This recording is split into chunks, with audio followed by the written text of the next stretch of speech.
right, so welcome to Intuition Lab. This is, I believe, our 14th round of this gathering that we hold monthly. And it's really a continued exploration of the phenomenon of our intuition. It's something that I'm personally very interested in. It's something that shows up as an important element of all of the work that I've been called to do over the years in a lot of different areas of study and focus. And so it's really called my attention as something that is personally very important, professionally important, and I think important to us as a community and as living beings together in this world. Largely because it's a capacity that we have that enhances, I believe, every other capacity that we need to be in community with each other and to really, survive and thrive in this world. There's a particular way that I define and understand intuition for the purposes of this space. That is an extension of the work that we do here at Heartscapes around the system of Reiki. And inside of that system, we're really leaning into the interconnection between all life, between us as people, between us and the other living things in the world. And we often kind of conceive of that connection as happening through the web of life. So an unseen web of energetic connection and resource connection that exists between all life and that is facilitated through the planet. And from that perspective, the way that we've been exploring intuition and that the way that we've been holding intuition is that this is really the bridge between our personal, individual self, our system, our body, our mind, our heart, our spirit, the ideas that we have, the knowledge that we contain in our mind, the instincts of our physical body, our emotions. It's a bridge between all of that and this web of life.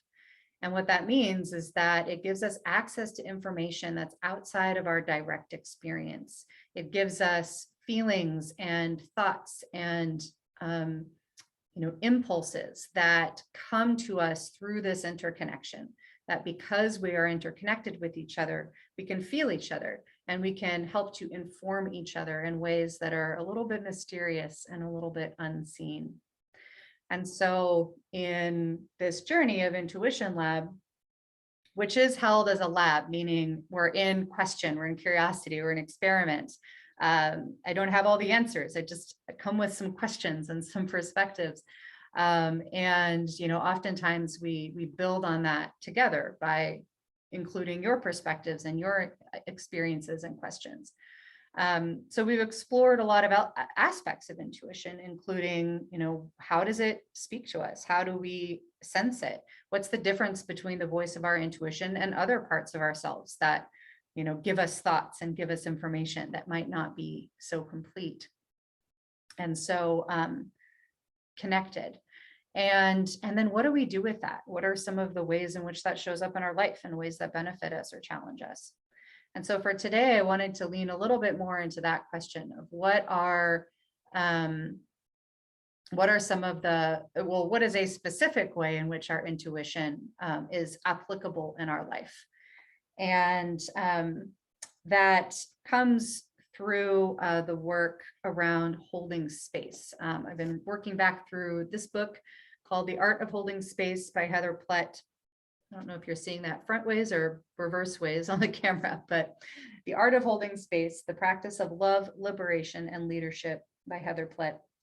And Heather's done a really amazing body of work around the relational phenomenon of holding space, and has really created a body of work that helps us understand what that is, what is required to do it well, what does it mean and not mean, when are we in a good position to do it and when we are not, and how do we build that capacity? And intuition is a really important part of that practice. So we're going to dig into that a little bit today. And I just wanted to pause there. And first of all, welcome, Joe. Glad you made it in. And I'd love to just begin, since we have a couple of new folks today, just begin with each of us sharing just one thing that we're curious about today, and then we'll do a little meditation before jumping into this material.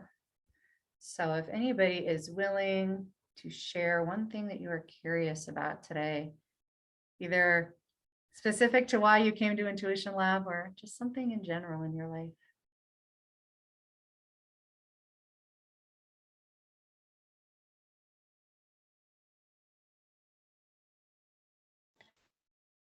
I just wanted to see what this was all about. Nothing specific. It just sounded interesting.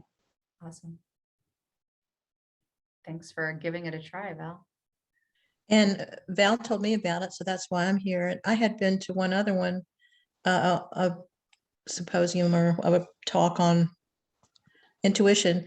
And I was trying to explain to her there was something that I wanted to find out more about it, where you can ask a question to your subconscious, I guess, and then something where you put your hand on your chest, and the way you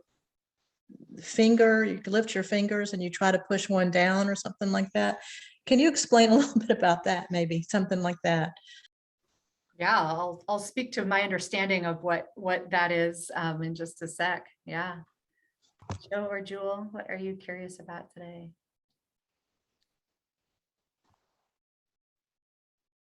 I'm happy to be here, and I have become I continue to grow in my intuition, say especially the last week or so. So happy to be here. So glad you're here. Joe says he's open to new beginnings of this year. Beautiful. So Diane, just real briefly to the question that you asked, I believe what you're describing is a practice called muscle testing, which is can take a lot of different forms. So the one that you described, yeah, there would be kind of like a lifting up of the fingers and then a pressing down and feeling the level of resistance. Can also be done with the arm outstretched and kind of testing the level of resistance, or kind of standing in a neutral position and noticing whether you're kind of rocking back and forth, backward or forward. And it's essentially a process of, I would say that it is a practice of tuning into the intuition. I think it is definitely related. And in the sense of like connecting with that wider web of wisdom that is outside of like our conscious knowing. And it's really around, what is in our best interest, right? So if we have a question like, what decision should I make? Or is this good for me or bad for me? Should I do this or not? It's often in the form of like a yes or a no, or a, positive or negative or good or bad. I think as you described, a way of asking our subconscious this question, something that our conscious mind might be confused about or struggling with, or just not know any answer to. And just kind of testing that question against, what you might consider a higher self, or, a more connected self, or a part of ourself that has a wider view that can kind of see the bigger picture of our life. It's related to dowsing. It's related to working with pendulums. And I don't know, I think I'll stop there because I have like speculation about what it is and how it works, but not a lot of direct knowledge. So I don't want to step into a knowledge category I don't actually have adequate resources for. Joe actually uses muscle testing quite a bit. So Joe, if there's anything you want to drop in chat about your experiences with it or how you understand it, or just, anything that you would like to share about that, I welcome you to drop that in chat or maybe talk afterwards. So, so he's saying that the book Power versus Force is a really good resource for understanding that practice. Thank you. Forgot about that book. All right, so let's just take a moment with a little resonance, a meditation, and a little bit of a guidance that'll help lead us into this question of what is the role of intuition in the practice of holding space, and maybe before that, what even is holding space? What do we understand that to mean? So I'd like us to have a little bit of an experience around the topic before we talk too much about it. So just invite you wherever you might be. And if you happen to be driving at this moment, you can make modifications based on keeping your attention on what you're doing, but also taking a little bit of a step inward as we take a little bit of time to breathe together. So just taking a couple of breaths, just invite you to settle into the place where you are and noticing if you need to make any adjustments to feel relaxed, to feel held and supported.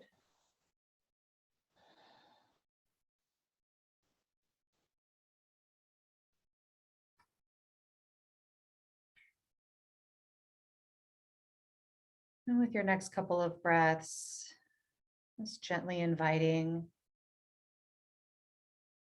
a release of any tension, a relaxation of the muscles as much as is possible in this moment.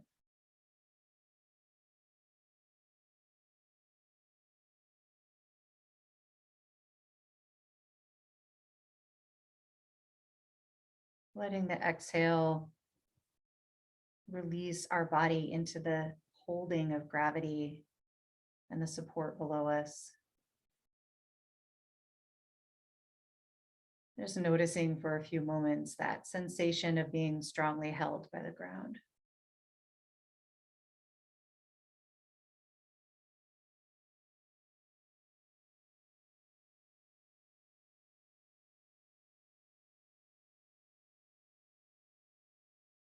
And on your next round of breath, if it feels good to you, I invite you to follow the inhale with your attention.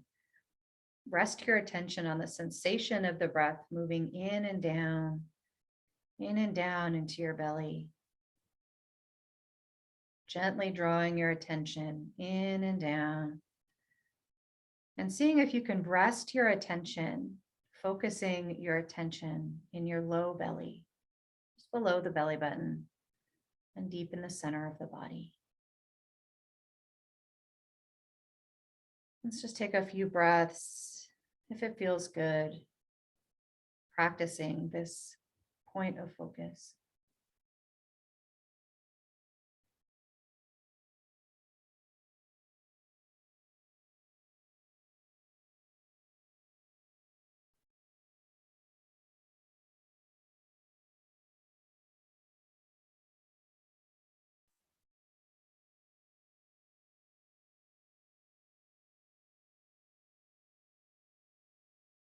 Perhaps as you do, noticing the sensation of a little bit of additional grounding, sense of rootedness that comes when we rest our attention here in the low belly.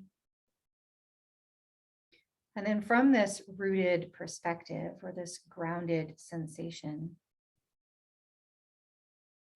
I invite you to remember or imagine a time when you were experiencing some form of transition or uncertainty. Perhaps a time when a role in your life was changing of jobs, retiring, a change or an ending in a relationship. Perhaps the breaking down of an old belief that had come into question and required you to shift your understanding of something. Just remembering or imagining a time of transition.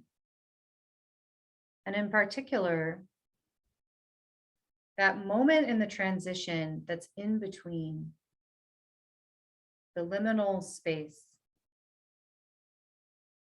when you're no longer what you once were, but you're not quite yet what you will become.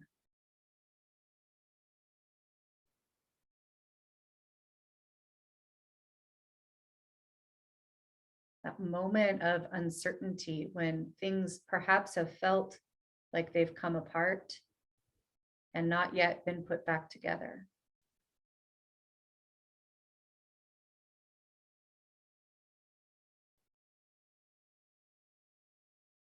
And I invite you to imagine that in this feeling of liminal space, you are being held inside a beautiful bowl with a firm structure on the outside, strong enough to hold everything that's happening, and an inside that's perfectly shaped to your form that holds you just right.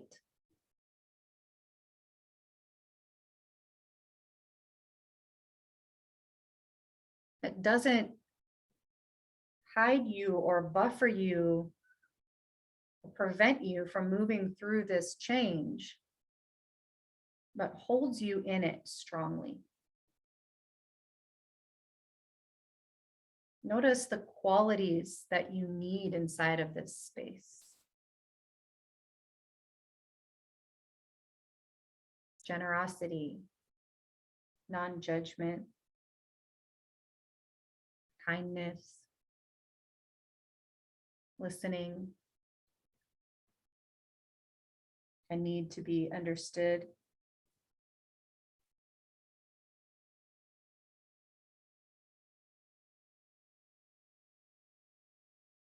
Just notice how it feels to be held just right in a moment of such vulnerability.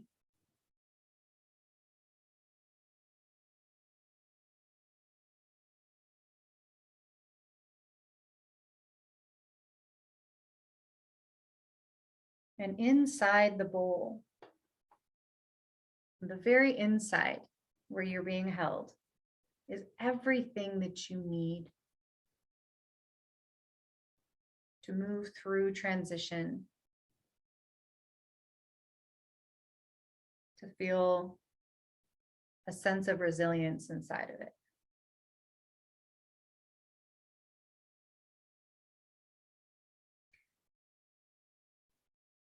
And then just beyond this layer, another layer, a layer of guidance.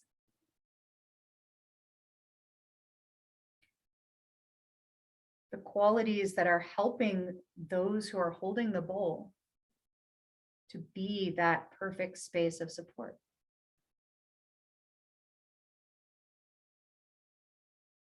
Qualities of discernment and patience, of intuition. And then outside of that layer, finally, the structure holding all of it together, which we could call mystery and community. The larger structures that hold all of us. Let's just take a few more breaths here, just feeling the sensation of being so perfectly supported in a time of change or transition or uncertainty. And all of the layers that are needed to bring us here.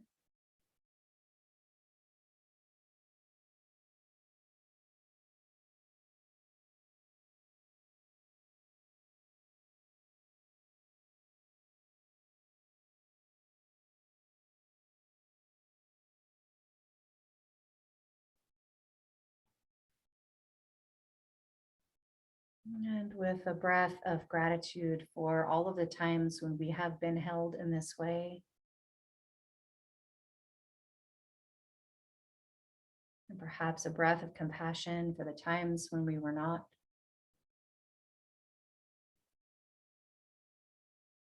I invite you to follow your next exhale back into the space where you are. Back into this circle of friends.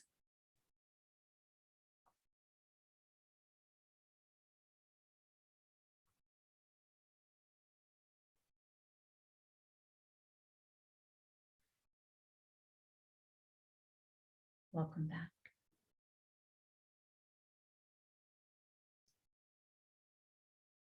To see if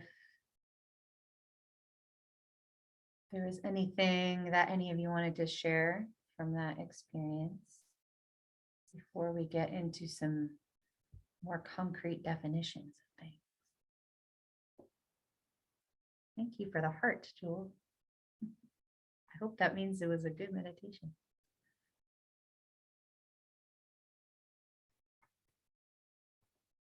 Val or Diane, anything that you'd like to share?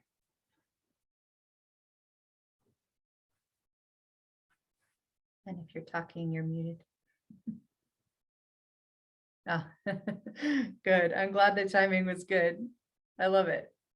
Yeah, retiring is such a liminal space. It's such a time to appreciate that transition between what we were and what we will be, and to really make some space for that period of time when we're not quite either one, right? Yeah. So this structure, this imaginative structure of this bowl, is that the metaphor that Heather Plett uses to talk about holding space. And just sharing from her book, for the purposes of her work and our conversation today, she defines holding space in this way. Holding space is what we do when we walk alongside a person or a group on a journey through liminal space. We do this without making them feel inadequate, without trying to fix them, without trying to impact the outcome. We open our hearts, offer unconditional support, and let go of judgment and control. And then she goes on to describe how this bowl of holding space works. If you can see this illustration, the lighting is a little weird on camera right now, but this bowl is made up of 3 layers. And that innermost layer is that part that's directly holding us, that part that is shaped really beautifully to what we need in that moment. And it's made up of certain qualities that tend to be things that a person needs when they're in liminal space. We sometimes, we won't necessarily experience or be able to offer all of these things, but these are qualities that are important to be there in some degree. And I'm just going to read this list of 10 qualities. We're not going to spend a lot of time here. But on that inner layer of the bowl, what we need is witnessing. We need to be seen, honestly, for what we're experiencing. We need containment. We need to be held in some way. We need compassion.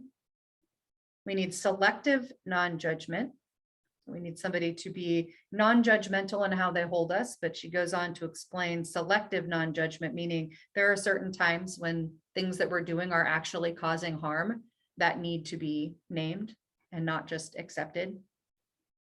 Selective guidance. So guidance only when asked explicitly. Space for complexity, autonomy, flexibility, connection, and allyship.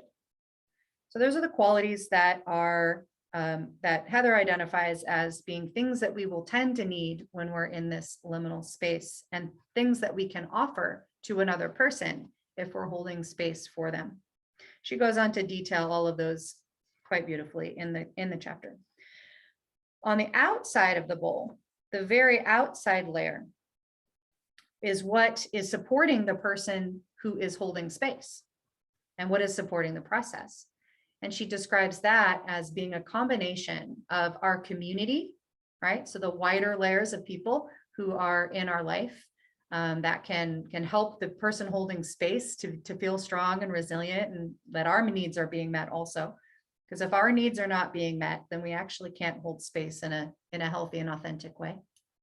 Community and the mystery, right? So however we personally understand the mysterious elements of life.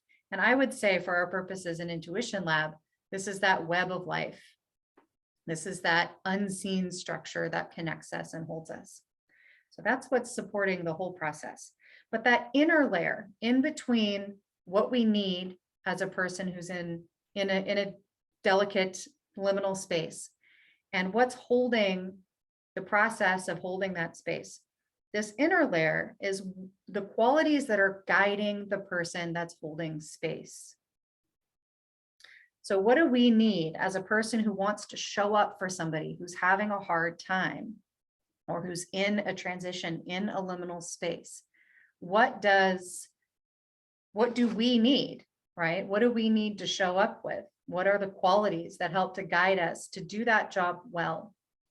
And the first quality is intuition. So let me read how Heather describes intuition in this context. And what I'm going to invite each of us to do is to really be opening our memory to when are times when we have either been this person holding space or had somebody holding space for us, and how did our intuition show up in that time? So Heather says that when holding space, intuition is one of the things that you rely on to understand a person's needs in any given moment. Your intuition or gut feeling is a sensation of enhanced understanding that appears quickly in your consciousness, often very quickly. Your brain scans the signs in front of you, sifts through the lessons of our past experience, and then incorporates your relationship with the person to help interpret their needs. Through this process, your mind, body, and heart collectively offer up knowledge to help you know what to offer from moment to moment. This intuition tells you when to be quiet or when to speak, when to share a story or when to let them fall apart, or when to offer the other components of the inner layer of the bowl. And so we can see here, she's describing this again as this alchemy, this point of intersection between our body, right? The physical sensations that we have in our body, our mind, the things that we consciously know, our heart, the things that we feel, all of that held in our spirit and in the mystery. And I would add all of that in relationship to the web of life, in relationship to that interconnectedness of all things, where we can receive information that's not conscious. So I want to pause right there before talking a little bit about, well, what do we need to have in place before all of that can function well? Just see if there's any responses to that. Does this resonate? Is this making sense? This connection between holding space and intuition? Yes, it does, and it's great. I love it. Good. Welcome back, Joe. I see you're having some connection challenges, so I'm glad that you made it back in. Yeah. So, oftentimes in our lives, and you probably have examples in your mind right now, we are in one or the other of these positions, right? We're in a place of transition and uncertainty, and what we need is for somebody to witness us inside of that, right? To be that bowl that's holding us, not to change it, not to fix it, not to solve it, not to make it go away, not to push us through quickly to the other side of the liminal space. These are all qualities that can be very understandable, right? It can be very challenging to hold space for somebody if we're not able to be uncomfortable with that unknown space, right? Part of being in our intuition is really being able to trust that there's a bigger process at play that we don't really have to interfere with. We have to just collaborate with. But that requires us to be able to deal with some discomfort of not knowing what's happening, of wanting to fix something that can't be fixed, of wanting to, our person that we're helping to not be feeling the way that they're feeling, right? So one of the things that's really essential, both in the art of holding space and in the building of our intuition, is to have a system of practices that helps us be in the unknown, that helps us to be somehow comfortable with the discomfort of not knowing what exactly is happening, but trusting the next right thing to do. And that takes time, right? It's a quality that some of us come to more naturally, some of us don't. It's a quality that gets chipped away and eroded when we've experienced like traumas or challenges in our life that cause us to be, to be difficult to trust. And all of these things take time to work with. And so much of what we've worked with in Intuition Lab up until this point over the last year and some change is really around building that capacity, is around,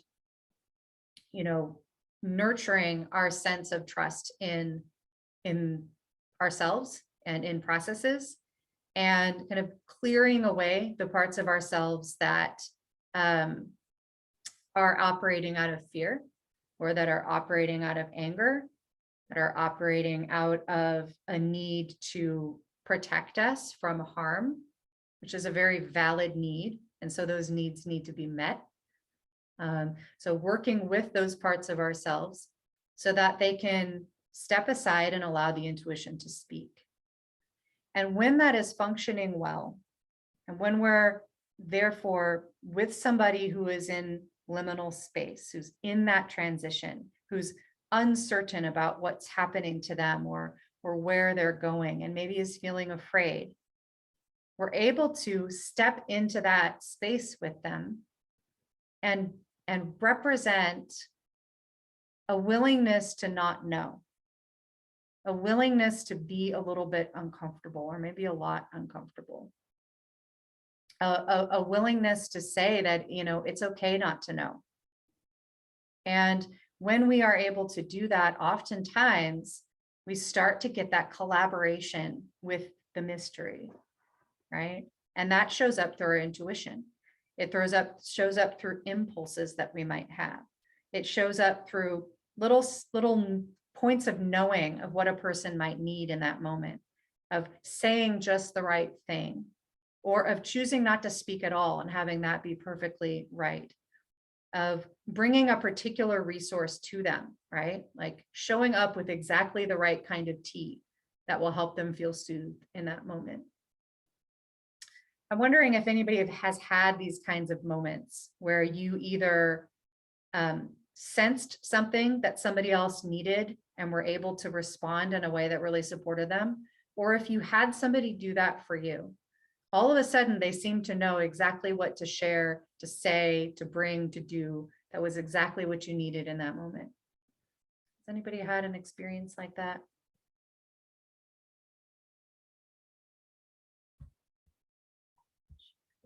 Here. I'm glad this is interesting. Val.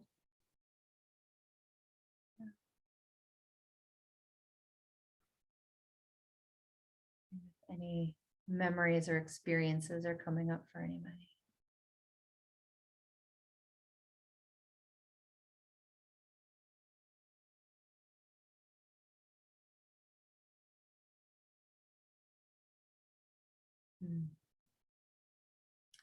Having a memory come up, I'll share. And if anybody else decides that you want to share, I welcome you to. I think this is like one of the first times that I became aware of this act of holding space, this quality of holding space. And it was long before I had developed any like conscious ability to do this, meaning my intuition was not working well at the time. I hadn't done any like self-reflective work, and wasn't necessarily very good at holding space. And yet there was this moment when my ex-husband was having a really, really, really hard time, really going into the liminal space of a lot of like undoing of childhood pain. And he had been really approaching that from the perspective of needing to like tough it up and like muscle through that experience. I need to just get stronger and tougher so that, these painful feelings like don't get to me, right? Got to just like willpower it through. And as might not be surprising to you, that wasn't working well. Muscling ourselves through legitimate, strong feelings it's not ever going to get us what we need, right? At least not in the long term. And so he had this moment of just like completely giving in to his feelings and just like really crying it out for the first time, probably since childhood.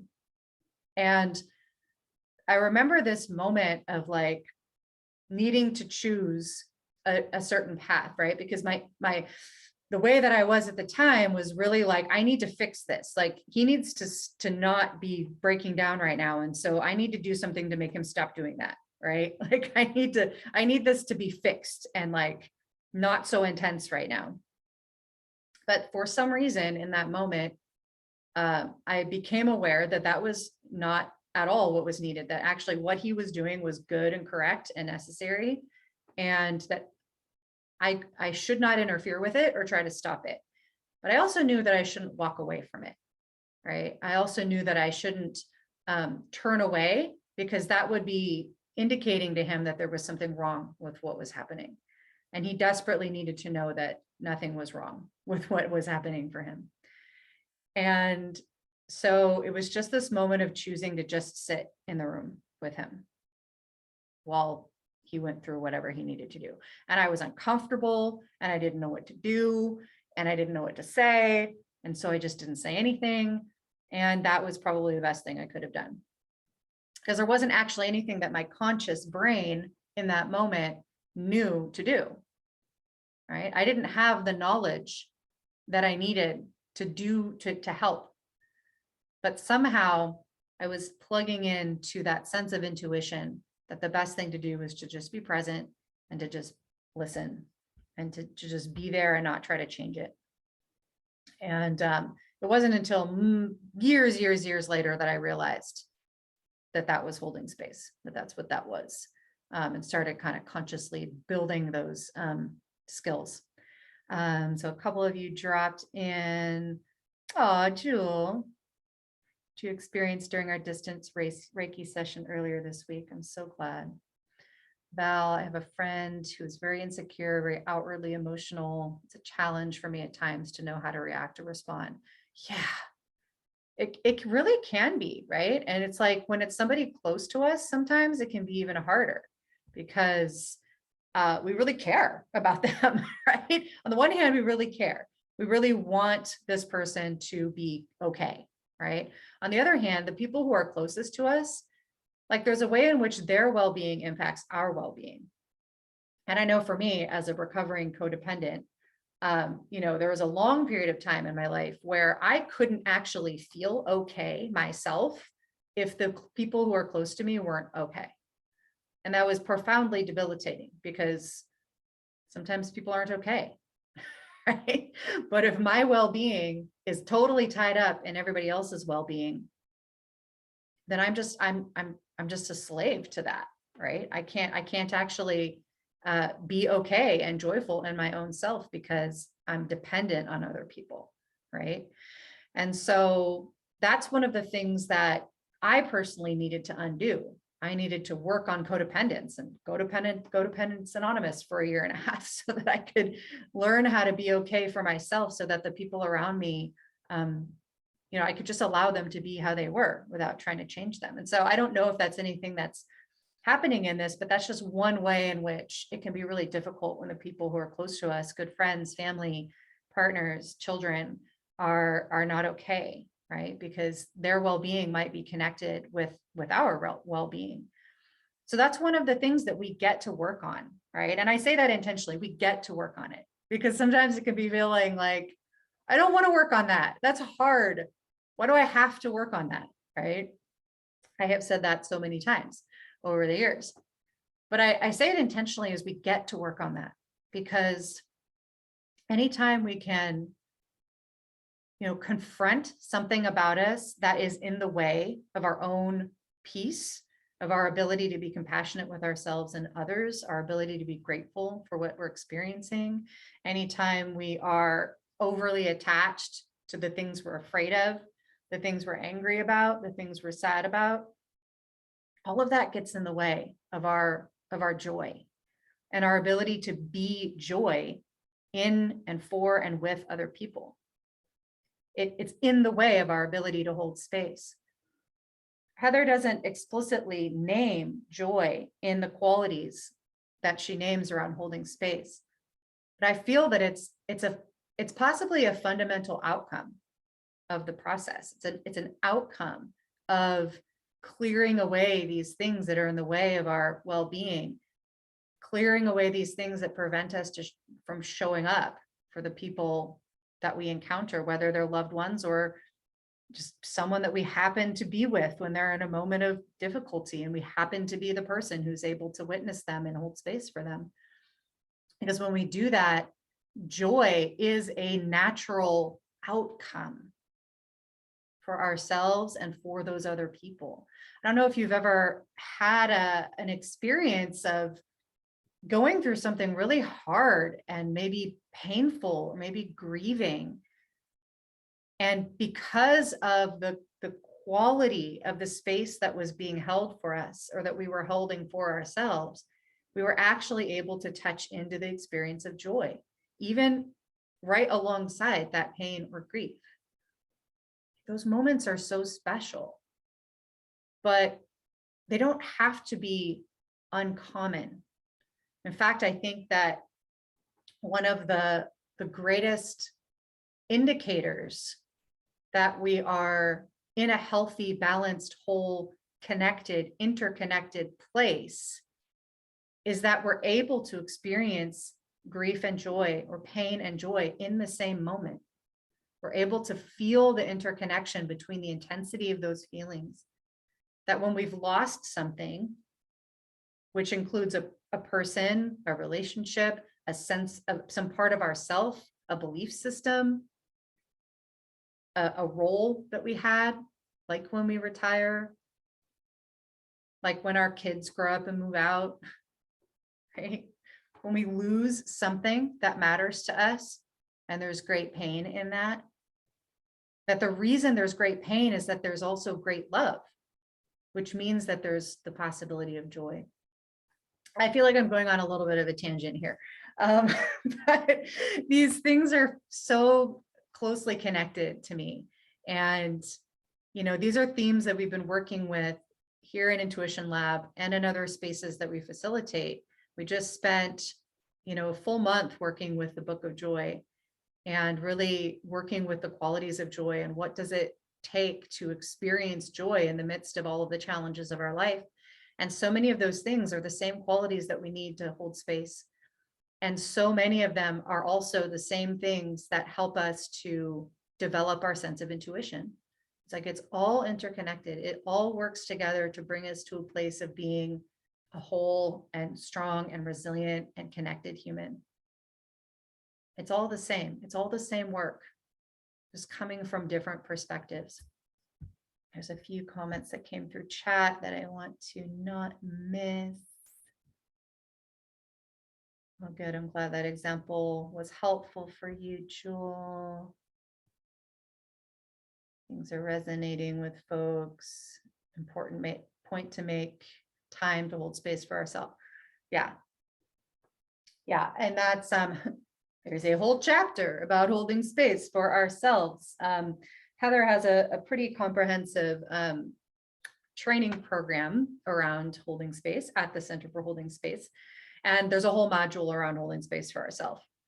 Because if we can't do that, we can't do it for anybody else, right? It's like, if we can't love ourselves, we can't love other people with, with a certain, I don't know, I'll use the word purity. That's not quite right. But, if we don't love ourselves, then the love that we show other people is tainted in a certain way. I think that's how I'm thinking about it right now.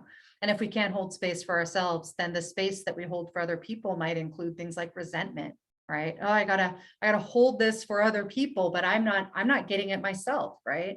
There's that sense of like trying to draw water from an empty well or pour a cup of tea from an empty pot. We can't do it, right? We can't do it well. We can't do it with integrity and authenticity, right? It ends up being dry in the end. Yeah, grief and joy when people die. Yeah, so important to acknowledge that that's true. You know, I've heard people be shamed for like laughing at a funeral, right?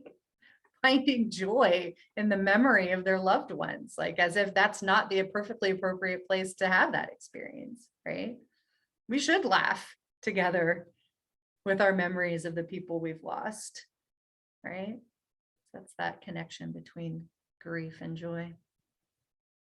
All right, I'm going to pause right there. That was a lot. That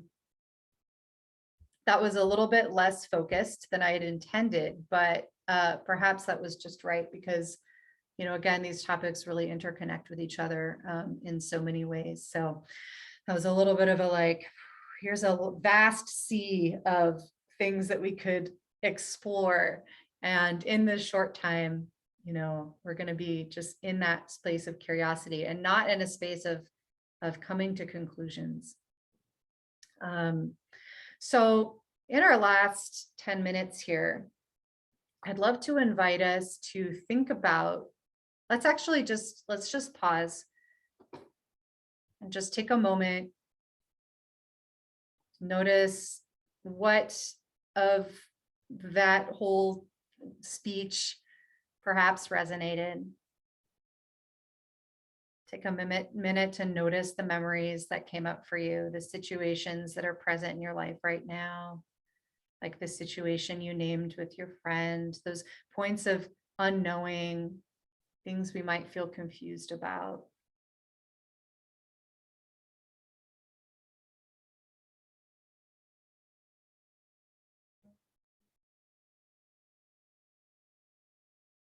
I want to invite us to think about what's one thing that we might need or we might feel called to help support us in moving a little bit further towards the ability to hold space for ourselves and for others. What's one thing that I might need? And you might not know what that thing is, and that's okay. Just be in the question. What is something that I need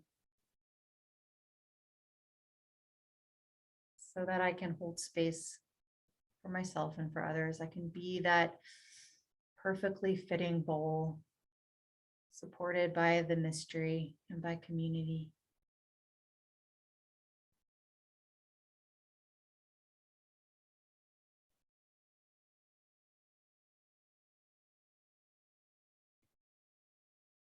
And then from there, what is one small thing that you can commit to doing in the next week that will support you in this? And when I say small, I mean small enough to really be able to achieve it. Something you can really commit to achieving in the next week.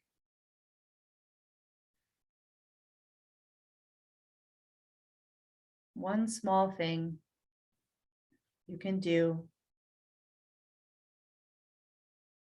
to support you in holding space for yourself and for other people.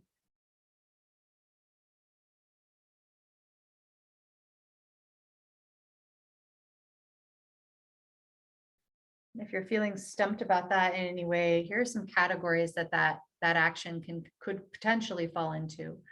It could be learning more about something. I want to look up that book that Joe mentioned, for example.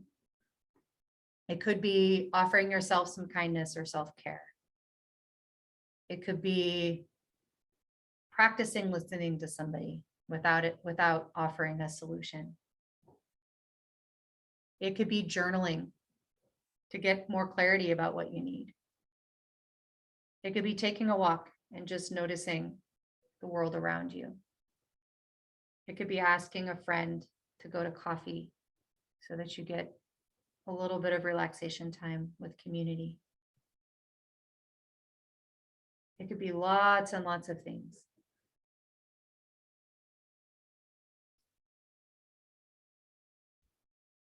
And that if you are willing, I'd love to share some support and some accountability and just some witnessing in this decision, this choice, this action. I'd love for you to just share that either in chat or coming off mute. What is one thing that you would like to commit to doing this week to support whatever it is that felt most meaningful to you in this conversation? And while you make that choice, I'm going to take a moment to think of my own action for this week. But whenever you're ready, you can share with voice or in chat.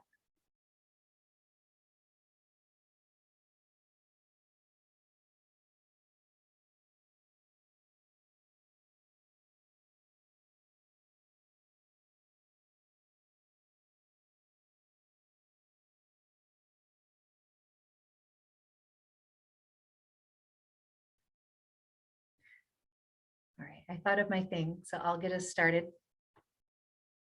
So I'm going to arrange to take a walk with a friend this week. And I often get easily deterred if I ask people to go on a walk with me and they can't do it. This like feeling of like, oh, I'm bothering them and they don't really want to go on a walk with me and I'm probably going to be alone. And like this kind of story of abandonment and aloneness can kick up when I feel like I need to be with somebody and they can't show up for their own reasons. And so the thing that I'm pushing myself a little bit is just to keep asking different people, right? That it's perfectly fine that somebody can't take a walk when I ask them to, and therefore I should just ask somebody else and move on and not take that personally. So that is my one small thing that I commit to doing this week. And it's the asking. If the walk doesn't happen, let me clarify. If the walk doesn't happen, it's not a failure because what I'm committing to is the ask, is making the request. Jewel. Hi. I will always take a walk with you anytime. I'd be happy. I would love it. And I loved your list of examples or options or ideas for holding space. And I'm resonating with self-care and it's always there, but I tend to ignore it.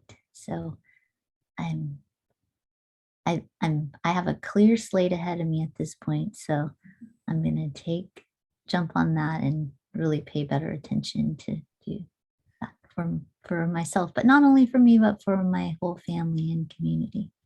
So.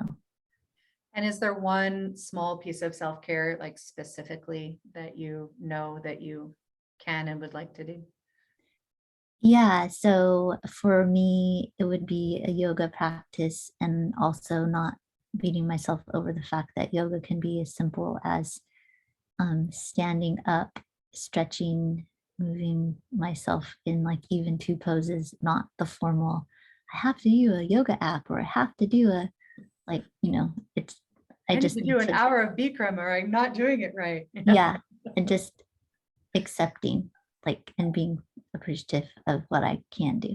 Yeah. So one simple, very tiny yoga practice. Yeah, it all counts. Nice. All right. Joe shared in chat, need and tiny action to be with the feeling of being good enough so that I can hold space first for me. Yeah. So I'm hearing in here is like, there's maybe one small thing you can do this week that is in support of feeling being good enough. And so I'm wondering if there's something more specific that like, what's the, how would you go about that? Like, what would you give yourself in order to achieve having a small experience of feeling good enough or being good enough? So you can answer that or just hold that as a question, but I would encourage you to get more specific with what's the thing. Val or Diane?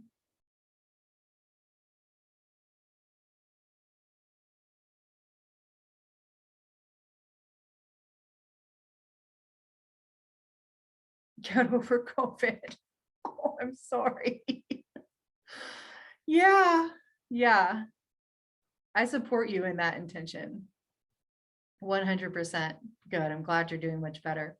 Yeah, so maybe there's some like very self-loving, very self-soothing action you can take in service of that. whatever it is that wherever you are in that journey, maybe there's some little, oh, like this is just a really sweet thing I can give myself in service of recovery. Yeah. Sharing healing energy with you, Val, from Jewel.